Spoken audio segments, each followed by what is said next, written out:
കിച്ചുവിൻ്റെ തിരിച്ചുവരെ പറഞ്ഞ് ഒന്ന് ഭയന്നിട്ടുണ്ട് രോഹിത്. ഡാ, അവൻ തിരിച്ചു വന്നുവല്ലേ?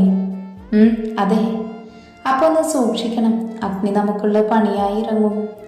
അതുറപ്പാ. എന്താ പ്ലാന്? ഇതുവരെ പ്ലാൻ ചെയ്തതൊന്നും അവന് കിട്ടിയില്ല. അതുകൊണ്ട് ഇനിയുള്ളത് കുറച്ചുകൂടെ നോക്കിയും കണ്ടും വേണം. എത്രയും പെട്ടെന്ന് വേണം. അത് ശരിയാ. നരേഷ് പുറത്തേക്ക് പോയതും രോഹിത് ആലോചിച്ചു. ഇങ്ങോട്ട് വരും മുന്നേ അങ്ങോട്ട് ഇറങ്ങി പണി കൊടുക്കണം, എന്നാലേ ശരിയാകൂ. അവൻ ഓരോന്ന് ആലോചിച്ചിരുന്നു. മനസ്സിലെന്തോ തെളിഞ്ഞതും അവൻ ഫോണെടുത്ത് ആരെയോ വിളിക്കാൻ തുടങ്ങി. പെട്ടെന്ന് ഫോൺ റിംഗ് ആയതും അവൻ നമ്പർ നോക്കി. ആരായെന്ന് മനസ്സിലായതും അവൻ്റെ ചുണ്ടിൽ ഒരു ചിരി വിരിഞ്ഞു. അതേ ചിരിയോട് അവൻ കോൾ അറ്റൻഡ് ചെയ്തു. ഹലോ ബേബി, ഫ്രീ ആണോ? അതേല്ലോ. എന്നാ ഫ്ലാറ്റിലേക്ക് വാ. എത്തിയോ? യാ. എന്നിട്ട് ഇപ്പോഴാണ് വിളിക്കുന്നേ? ഞാൻ വന്നിട്ട് 1 hour പോലും ആയിട്ടില്ല. ഓക്കെ, ഞാൻ വരാം. എപ്പോ? ഇപ്പോൾ വരാം നീ. ഓ താങ്ക്സ്, വേഗം വാ. Just 10 minutes. Okay baby. Call cut ചെയ്ത് വേഗത്തിൽ ഫ്രഷായി ഇറങ്ങി. ഫ്ലാറ്റിലേക്ക് പോകും ഇന്നത്തെ ആഘോഷത്തെ പറ്റിയല്ലാതെ വേറെയൊന്നും അവൻ്റെ ഉള്ളിൽ ഉണ്ടായിരുന്നില്ല.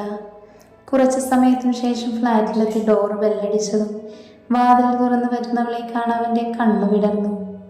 ഹേയ്, എത്ര നാളായി കണ്ടിട്ട്. അതെ, നീ ബിസിയല്ലേ? ഓ, നിനക്ക് ഇങ്ങോട്ട് വരുമല്ലോ. സമയം കിട്ടണ്ടേ? ഇപ്പോൾ വന്നത്? കെട്ടിയോൻ അവിടെ ഇല്ല, അതല്ലേ? എന്നാ വാ. അവളുടെ തോളിലൂടെ കൈയിട്ട് അകത്തേക്ക് കയറി ഡോറടച്ചു. ഒട്ടും സമയമില്ലാത്ത പോലെ അവളെ വലിച്ചടുപ്പിച്ച് കെട്ടിപ്പുണർന്ന് ചുംബനം തുടങ്ങി വെച്ചു. അവളും അവനോടൊപ്പത്തിനൊപ്പം തന്നെ നിന്ന് മുറിയിലേക്ക് നടന്നു. റൂമിൻ്റെ ഡോറ് ക്ലോസായി കുറച്ച് സമയത്തിനു ശേഷം അവിടെ അവരുടെ ഷീൽക്കാരങ്ങൾ മുഴങ്ങി കേട്ടു. സമയം കടന്നുപോയി. വിയർത്ത് കുളിച്ച് അവൻ ബെഡിലേക്ക് വീണു. അവളും അവൻ്റെ അടുത്തായി കിടന്നു. കിതപ്പം നടങ്ങിയതും അവൻ എഴുന്നേറ്റ് ബെഡിൽ ചാരിയിരുന്നു. ടേബിളിൽ നിന്ന് സിഗരറ്റ് എടുത്ത് ചുണ്ടിൽ വെച്ച് കത്തിച്ചു. ഷീറ്റെടുത്ത് മേലേക്കിട്ട് അവളും എഴുന്നേറ്റിരുന്നു. പെട്ടെന്ന് ഡോറിൽ ബെൽ മുഴങ്ങിയതും അവനൊന്ന് ഞെട്ടിപ്പോയി. ആരാകും? ഞാൻ ഫുഡ് ഓർഡർ കൊടുത്തിരുന്നു, ലേറ്റ് ആകുമെന്ന് അവൻ പറഞ്ഞേ. ഓ, ഞാൻ പോയി വാങ്ങിയിട്ട് വരാം. വേണ്ട, നീ കിടന്നു, ഫുഡല്ലേ, ഞാൻ വാങ്ങിക്കാം. താഴെ കിടന്ന ഷോർട്ട്സ് എടുത്തിട്ട് അവൻ റൂമിൻ്റെ ഡോറ് തുറന്നു. മെയിൻ ഡോറ് തുറന്നതും അവനിലേക്ക് ഫ്ലാഷ് ലൈറ്റുകൾ അടിച്ചതും കണ്ണടച്ച് മുഖം മറച്ചു പിടിച്ചു. മുഖത്തുനിന്ന് കൈമാറ്റിയതും കാണുന്നത് മീഡിയക്കാരെയും പോലീസിനെയുമാണ്. അവൻ ശക്തമായി ഞെട്ടി. പെട്ടെന്ന് ഡോറ് ക്ലോസ് ചെയ്യാൻ ശ്രമിച്ചതും പോലീസ് തടഞ്ഞു. അകത്തേക്ക് കയറി നോക്കടൂ. SI കൂടെയുള്ളവരോട് അലറിയതും പോലീസുകാർ അകത്തേക്ക് കയറി. ലേഡി കോൺസ്റ്റബിൾസ് മുറിയുടെ ഡോറ് തുറന്ന് അകത്തേക്ക് കയറി. ഷീറ്റ് പുതച്ച് കിടന്ന നടാശ പെട്ടെന്ന് അവർ കയറി വന്നതും ഞെട്ടി. ഇവിടെ ഉണ്ടായിരുന്നു, പോയി തുണിയെടുത്തിട്ടൊരു വാടി. അവരിൽ ഒരാൾ അലറിയതും താഴെ കിടന്ന ടോപ്പ് എടുത്തിട്ട് തലവഴിയിട്ടു. അപ്പോൾ തന്നെ ശരീരത്ത് പുതച്ച ഷീറ്റ് മാറ്റി അവളെ പിടിച്ചു വലിച്ച് പുറത്തേക്ക് ഇറക്കി. അപ്പൊ കൂട്ടുപ്രതിയായി ഇനി പോകാം. എങ്ങോട്ട്? മനസ്സിലായില്ലേ? ഇല്ല. നീ ഇവിടെ പുണ്യപ്രവൃത്തി നടത്തുകയായിരുന്നു അല്ലല്ലോ? മറ്റേ പണി തന്നെയല്ലേ ചെയ്തേ? വന്ന് വണ്ടിയിൽ കയറടൂ. അവനെ പിടിച്ചു വലിച്ച് പുറത്തേക്ക് കൊണ്ടുവന്നു. കൂടെ നടാക്ഷയെയും മീഡിയ ലൈവായി കാണിച്ചുകൊണ്ടേയിരുന്നു. രോഹിത് മുഖം കുനിച്ച് നടന്നു. അവന് പുറകെ നടാക്ഷയും. പ്രധാന വാർത്തകൾ. മൽഹോത്ര ഗ്രൂപ്പ്സ് CEO രോഹിത് മൽഹോത്ര അനാശാസ്യത്തിന് അറസ്റ്റിൽ. ബാംഗ്ലൂർ സ്വന്തം ഫ്ലാറ്റിൽ നിന്നാണ് അറസ്റ്റ് ചെയ്തിരിക്കുന്നത്. പഴയ PA നടാക്ഷയാണ് കൂടെയുള്ളത്. പലപ്പോഴായി അവിടെ അനേകം പെണ്ണുങ്ങൾ വന്നു പോകുന്നു എന്നൊരു പരാതി ലഭിച്ചതിനെ തുടർന്ന് അന്വേഷണം ഉണ്ടായെങ്കിലും ഇതുവരെ ആരെയും പിടികൂടാനായില്ല. ഇന്ന് അങ്ങനെ ഒരു പരാതി വന്നതും പോലീസ് അവിടെ എത്തുകയായിരുന്നു. ഇരുവരെയും പോലീസ് സ്റ്റേഷനിലേക്ക് കൊണ്ടുപോയിട്ടുണ്ട് എന്നാണ് അറിയാൻ സാധിച്ചത്. കൂടുതൽ വാർത്തകളിലേക്ക്. ന്യൂസ് കണ്ടിരിക്കുവാണ് അഗ്നിയും കിച്ചുവും അച്ഛന്മാരുമെല്ലാം. അഗ്നി ഉറക്കെ പൊട്ടിച്ചിരിച്ചു. എല്ലാവരുടെയും കണ്ണ് അവനിലായിരുന്നു. ചിരിയുടെ പുറകിൽ എരിയുന്ന അഗ്നിയും പകയും എല്ലാവർക്കും മനസ്സിലായി. അവൻ്റെ പതനം തുടങ്ങിക്കഴിഞ്ഞു. ഇനി ദിവസങ്ങൾ മാത്രം. അഗ്നി, നീ എന്ത് ചെയ്യാൻ പോവാ? കാത്തിരുന്ന് കണ്ടോ അച്ഛ. അവൻ ചെയ്ത ഓരോന്നിനും തിരിച്ചു കൊടുത്തിട്ട് മാത്രമേ അവനെ ഞാൻ അവസാനിപ്പിക്കൂ. അത് പറയുമ്പോൾ അവൻ്റെ മുഖം വലിഞ്ഞു മുറുകിയിരുന്നു. അമ്മമാരും അച്ഛമ്മയും ലച്ചുവും കല്ലുവും പേടിയോടെയാണ് അവനെ നോക്കിയത്. എന്ന ബാക്കി എല്ലാവരിലും സന്തോഷം മാത്രമായിരുന്നു. അഗ്നി, അമ്മ ഒന്നും പറയണ്ട. കിച്ചുവിൻ്റെ അവസ്ഥയ്ക്ക് കാരണം അവനാണെന്ന്. എന്നെ പോലീസ് പിടിച്ചതിൽ അവൻ്റെ ബുദ്ധി ലച്ചുവിനെ പിടിച്ചുകൊണ്ട് പോയത്. എല്ലാത്തിനും പിറകില് അവനാണ്. എല്ലാത്തിനുമുള്ളത് തിരിച്ചു കൊടുത്തില്ലെങ്കിൽ പിന്നെ ആണാണെന്ന് പറഞ്ഞ് ഞാൻ ഇരുന്നിട്ട് എന്തേ കാര്യം? അമ്മ എന്തോ പറയാൻ വന്നതും അഗ്നി ഇരുന്നിട്ടൊന്നും എഴുന്നേറ്റ് അലറി. അതോടെ അമ്മ വാടച്ചു മിണ്ടാതെ നിന്നു. അവൻ്റെ തുറന്നു പറച്ചിൽ അമ്മമാർ ഭയന്നു പോയിരുന്നു. അച്ഛമ്മ കിച്ചുവിൻ്റെ കാര്യമൊഴികെ എല്ലാം അറിഞ്ഞതായിരുന്നു. ലച്ചു കല്ലുവിൻ്റെ കയ്യിൽ മുറുകെ പിടിച്ചു. ഏട്ടന് നിനക്കറിയില്ലേ ഇനി അങ്ങോട്ട് എന്തൊക്കെയാണ് നടക്കാൻ പോകുന്നതെന്ന് അറിയില്ല. കല്ലു പറയുമ്പോൾ ലച്ചു ശ്വാസം വലിച്ചു വിട്ടു. പേടിയുണ്ട്, പക്ഷെ അഗ്നിക്ക് എന്തെങ്കിലും പറ്റുമോ എന്ന് മാത്രം ഓർത്താണ്, അല്ലാതെ രോഹിത്തിനെ ഓർത്തല്ല. മതി, എല്ലാവരും ഭക്ഷണം കഴിക്കാൻ വാ. അച്ഛമ്മ പറഞ്ഞതും ടി വി ഓഫ് ചെയ്ത് അച്ഛന്മാരും അച്ചാച്ചനും അഗ്നിയും കിച്ചുവും അച്ഛമ്മയും കഴിക്കാനിരുന്നു.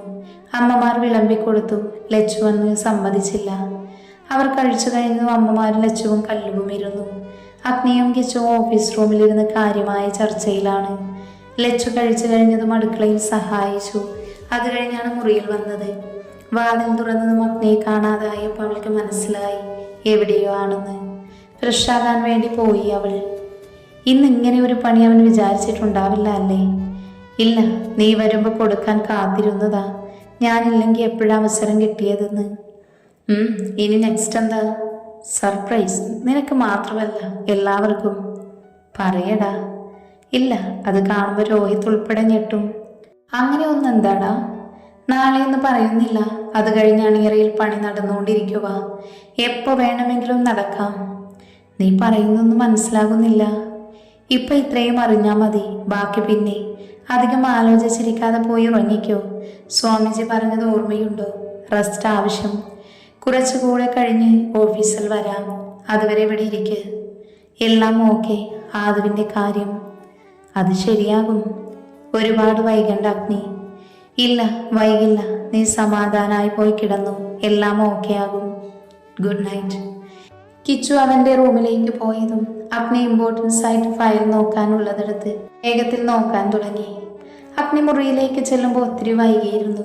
ഡോറ് തുറന്നകത്തേക്ക് കയറിയപ്പോൾ കണ്ടത് ബെഡിലുറങ്ങുന്ന ലച്ചുവിനെയാണ്. അവൻ പെട്ടെന്ന് തന്നെ ഫ്രഷായി വന്ന് അവൾക്ക് അടുത്തേക്ക് കിടന്നു. അവൻ്റെ ചൂടറിഞ്ഞ പോലെ അവൾ അവൻ്റെ നെഞ്ചിൽ ചേർന്നു കിടന്നു.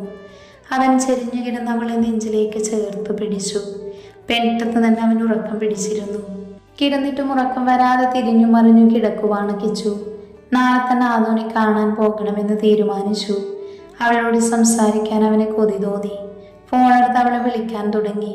പിന്നെ വേണ്ടാന്ന് വെച്ച് നേരിട്ട് അവളോട് സംസാരിക്കുന്നതാകും നല്ലതെന്ന് തോന്നി അവന്. ഫോണെടുത്ത് വെച്ച് പതിയെ കണ്ണുകൾ അടച്ചു. ജനൽപടിയിലിരുന്ന് നിലാവിനെ നോക്കുവാണ് ആദോ. എനിക്കറിയാം കിച്ചേട്ടാ, എന്നെ കാണാൻ ആഗ്രഹിക്കുന്നുണ്ടെന്ന്. പക്ഷേ വേണ്ട, ഇനി നമ്മൾ കാണാതിരിക്കട്ടെ. അടുത്ത ജന്മം നമുക്ക് ഒരുമിക്കാം. മനസ്സിലെ വികൃതമായ ചിന്തകൾ അവളുടെ മനസ്സിൻ്റെ താളം തെറ്റിക്കുവാണ്. അത് പക്ഷെ ആരും അറിയുന്നില്ല. എൻ്റെ മരണം ഒരുപക്ഷെ എല്ലാവർക്കും സമാധാനമായാലോ. ഞാൻ മരിക്കട്ടെ കിച്ചേട്ടാ. സ്വർഗത്തിൽ ഞാൻ കാത്തിരിക്കാം. എൻ്റെ അടുത്തേക്ക് വരുമല്ലോ. അവിടെ നമുക്ക് സന്തോഷമായി ജീവിക്കാം. ആരെയും പേടിക്കേണ്ടല്ലോ. ചുണ്ടിൽ വിരിഞ്ഞ ചിരിയോട് അവൾ ഓരോന്ന് ഓർത്തിരുന്നു. നാളുകളായി ഉറക്കം നഷ്ടപ്പെട്ട് ഭ്രാന്തമായ ചിന്തകളുടെ ലോകത്താണവൾ. രാവിലെ എല്ലാവരും ബ്രേക്ക്ഫാസ്റ്റ് കഴിക്കുവാണ്. അഗ്നി കിച്ചുവിനെ ഒന്ന് നോക്കിയിട്ട് എന്നിട്ട് ചുറ്റും ഇരിക്കുന്ന എല്ലാവരെയും നോക്കി. അച്ഛാ. എന്താ അഗ്നി? എനിക്കൊരു കാര്യം പറയാനുണ്ട്. നിങ്ങൾക്കറിയാം. എന്താടാ? കിച്ചുവിൻ്റെ കാര്യം തന്നെയാ. ആദുവിൻ്റെ കാര്യം അറിയാലോ. ഇനിയും അത് നീട്ടിക്കൊണ്ട് പോകുന്നത് നല്ലതല്ല. നമുക്കവിടെ പോയി ഒന്ന് സംസാരിച്ചാലോ? അതെ, ഞാൻ പറയാനിരിക്കുമായിരുന്നു. ഇനിയും നീട്ടിക്കൊണ്ട് പോകേണ്ടെന്നാണ് എൻ്റെ അഭിപ്രായം. അച്ഛാ, കിച്ചു സമയം വളരെ കുറവാ. ആ കുട്ടി ആകെ വല്ലാത്തൊരവസ്ഥയിലാ. എനിക്കറിയാം. ഞാനൊന്ന് സംസാരിച്ചിട്ട്. നീ അവൾ ഇന്ന് തന്നെ പോയി കാണു.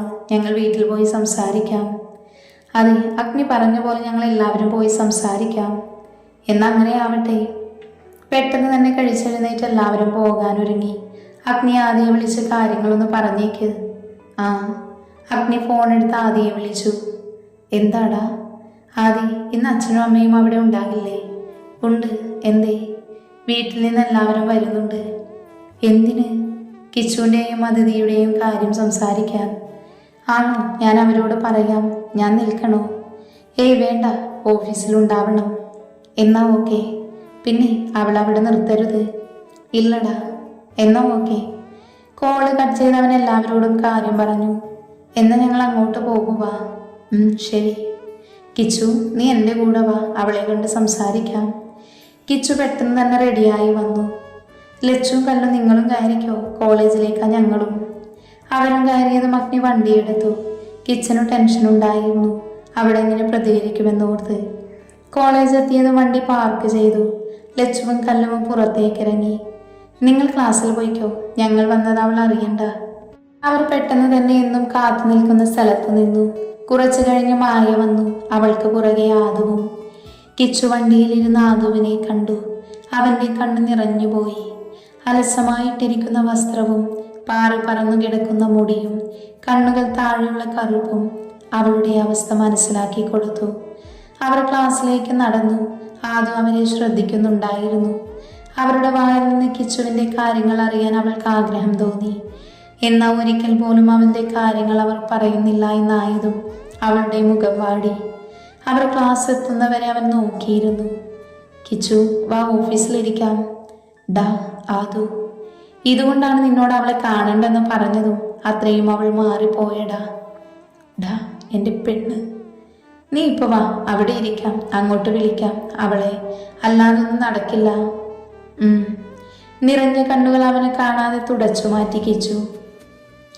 ആദി പറഞ്ഞത് കേട്ട് ഞെട്ടിയിരിക്കുവാണ് ജയച്ചനും സുമമ്മയും. അല്ല ആദി, അത് എനിക്ക് കൂടുതലൊന്നും അറിയില്ല, അവർ വരും, അത്രയും അറിയൂ. ആദ്യം അത്രയും പറഞ്ഞ് ഓഫീസിൽ പോയി. അവർ പരസ്പരം നോക്കി നിന്നു. എന്തിനാ അവർ വരുന്നതെന്ന് ആദ്യം പറഞ്ഞില്ല. അതുകൊണ്ട് ചെറിയ ടെൻഷനും അവർക്കുണ്ട്. സമയം കടന്നുപോയി. വീടിന് മുന്നിൽ വണ്ടി വന്ന് നിൽക്കുന്ന സൗണ്ട് കേട്ടാണ് അവർ പുറത്തിറങ്ങിയത്. കാറ് നിർത്തി അച്ചാച്ചനും അച്ചമ്മയും അച്ഛന്മാരും അമ്മമാരും ഇറങ്ങി. വരൂ, അകത്തേക്കിരിക്കാം. കാര്യം അറിയില്ല എങ്കിലും മര്യാദയോട് അവരെ അകത്തേക്ക് ക്ഷണിച്ചു. അവർ ചിരിയോട് അകത്തേക്ക് കയറി വന്നു. ഇരിക്കൂ, കുടിക്കാനെടുക്കാം. സുമമ്മ പെട്ടെന്ന് അടുക്കളയിലേക്ക് പോയി. ജയ, ഞങ്ങൾ വന്നത് എന്തിനാണെന്നറിയുമോ? ഇല്ല, ആദ്യമൊന്നും പറഞ്ഞില്ല. എന്ന കാര്യം പറയാം. ഒരാലോചനയായിട്ട് വന്നതാ. ആലോചന? ആർക്ക്? അതിഥി മോൾക്കാണ്, ഞങ്ങളുടെ കിച്ചുവിന് വേണ്ടി. എന്താ? ജയച്ചൻ ഇരുന്നിടത്തുനിന്നും ഞെട്ടി എഴുന്നേറ്റു പോയി. അടുക്കളയിൽ നിന്ന് ജ്യൂസുമായി വന്ന സുമമ്മയും അങ്ങനെ തന്നെ നിന്നുപോയി. ക്ലാസ് തുടങ്ങി കുറച്ച് സമയത്തിനു ശേഷം പ്യൂൺ അവരുടെ ക്ലാസ്സിലേക്ക് വന്നു. മാഡം. എന്താ രാഘവേട്ട? അതിഥി ജയൻ ആ കുട്ടിയെ ഓഫീസിലേക്ക് വിളിക്കുന്നു. അതിഥി? അയാളുടെ തലയാട്ടി കുട്ടികളുടെ ഭാഗത്തേക്ക് നോക്കി വിളിച്ചു. അവൾ സംശയം നിറഞ്ഞ കണ്ണുകളോടെ എഴുന്നേറ്റു നിന്നു. അതിഥി, ഓഫീസിലേക്ക് ചെന്നോളൂ. Okay ma'am. അവൾ ലച്ചുവിനെയും കല്ലൂനെയും മായയും നോക്കിയിട്ട് പുറത്തേക്കിറങ്ങി. അവൾ പോയതും അവർ പരസ്പരം നോക്കി നെടുവേർപ്പെട്ടു. ഓഫീസിലേക്ക് നടക്കുമ്പോൾ എന്തിനാണ് തന്നെ വിളിക്കുന്നതെന്ന് അവൾ ആലോചിച്ചു. ഓഫീസിന് മുന്നിലെത്തിയതും അവളൊന്ന് നിന്നു. ഹൃദയമിടിപ്പ് കൂടുതലാകുന്നത് അവൾ അറിഞ്ഞു എങ്കിലും അതറിയാത്ത പോലെ നടിച്ചു. May I come in sir? Yes, come in. അവൾ അനുവാദം ചോദിച്ചതും അകത്തേക്കു ചെല്ലാൻ മറുപടി കിട്ടി. വാതിൽ തുറന്ന് അകത്തേക്കു കയറിയതും അവിടെ ഇരിക്കുന്നവനെ കാണി അവളുടെ കണ്ണു മെഴിഞ്ഞു വന്നു. പെട്ടെന്ന് ബോധം കെട്ട് അവൾ നിലത്തേക്ക് വീണുപോയിരുന്നു. ആദു? ഉറക്കെ അവളുടെ പേര് വിളിച്ചടുത്തേക്ക് വരുന്നവനെ കണ്ണടയുമ്പോൾ അവൾ കണ്ടിരുന്നു. അടഞ്ഞ കണ്ണിൽ നിന്നൊരു തുള്ളി കണ്ണുനീര് പുറത്തേക്ക് ഒഴുകിയിറങ്ങി.